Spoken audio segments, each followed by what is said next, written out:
Hello to all my YouTube friends. Today I'm sharing 3 Crate and Barrel dupes that have the same look for less money. The one at the end didn't come out as I intended, but hey, I'm not perfect, nobody is, so I'll let you know what I would have done differently to make it come out just right. So let's get started on the first Crate and Barrel copycat.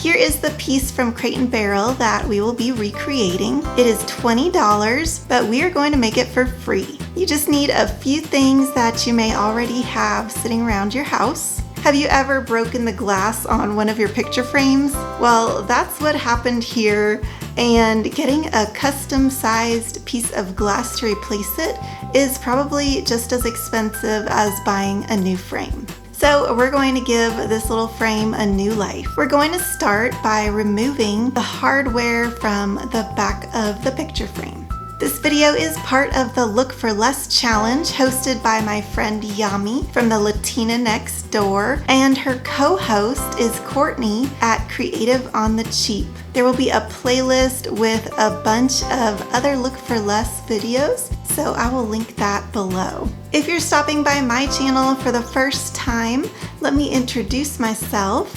I'm Maria, and I love sharing ways to get creative in your home. If you like home DIYs and other creative inspiration, please hit that subscribe button right now and then that little notification bell so that you'll know when my new videos go up. Next, we're going to measure the height and mark where we need to saw the edges.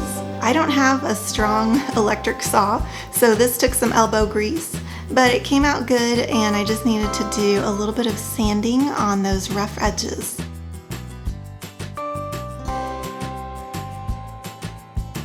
I added some little corners from a box. I put those on the back at the bottom and that held it upright. These little cubes worked really well and they're actually really sturdy. Now the one from Crate and Barrel is black, but I wanted to create mine in white, so I put a couple of coats of paint on this and it looked pretty good. I also flipped the direction of mine so it's upside down. That's because I didn't want the rough edges to show. I made mine just a little bit shorter also because it worked better for the space that I'm putting this in. I left these hooks on the back because they work perfectly for adding that twine that I got from Dollar Tree. A little paper clip and a couple photos and our first look-alike is done for $0.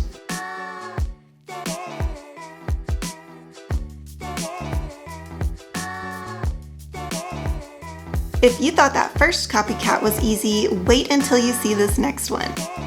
Isn't this Pom Pom bin just the cutest? But it's $28. I had this gray fabric bin. I think I got it on sale at CVS. I've seen similar ones at Target. You may recognize these Pom Poms from a few of the DIYs I've been doing lately. They came from Amazon and I think they were about $10 or $12, and I've definitely gotten my money's worth with the amount of crafts that I've done with these Pom Poms. To really match that Crate and Barrel version, I would have used all of the light gray Pom Poms because that light on light tone is really pretty, but since I didn't have enough of the light gray, I just used all the ones that are grayish and I attached those with some hot glue.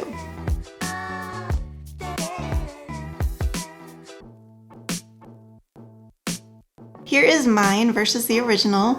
I think this is so much cuter with the pom-poms attached than just a plain bin. I already had everything I needed, so I didn't even spend a penny. Okay, here is the one I wasn't 100% happy with, but I'll share what I would do next time to make it better. I loved the look of this little desk organizer, and I thought that using paper towel tubes would be perfect to get the same look without spending any money. This is $24.99, but we made it for free with some paper towel tubes, a glue gun, and some paint. Since I'm trying to get this as close as possible to the original, I'm going to make 9 tubes. I tested the height and then used some masking tape to measure out the angle.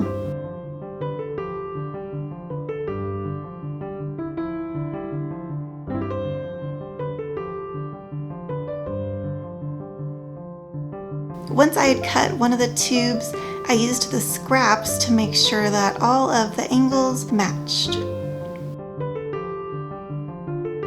When you're cutting into the middle of a tube, be careful not to cut too roughly because you could bend it. I gently used a knife to do this, but then I cleaned up those edges with a sharp pair of scissors.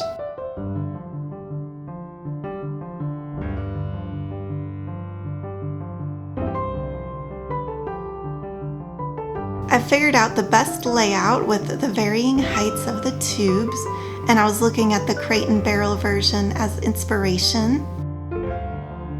Then I traced these tubes onto a piece of an Amazon shipping box to make sure I didn't lose the layout, just in case this toppled over while I was gluing it together.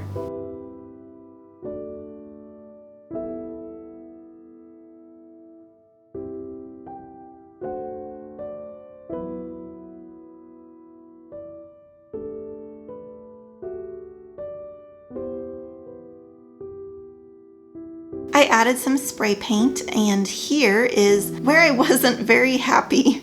I think you can still kind of see that these are paper towel tubes, so I would have maybe added a little bit of filler along the edges, let it dry, and then sanded it down.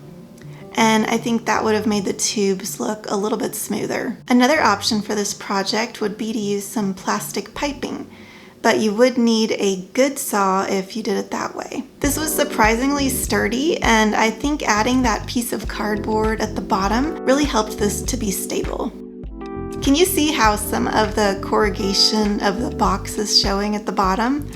I used some twine to hide that and give a bit of a nicer edge. But if you make this, maybe use a piece of foam core or thick poster board as the base, and then you don't have to worry about finishing it off like I did. So here it is next to the original. Not bad for $0, but I think with those tweaks, it could have been even better. If you want to see more DIYs, then I have a playlist full of creative inspiration right over here. And also a subscribe button, so make sure to click on that so you'll know when my next video goes up. Thank you so much for watching, and I hope you have a very happy day.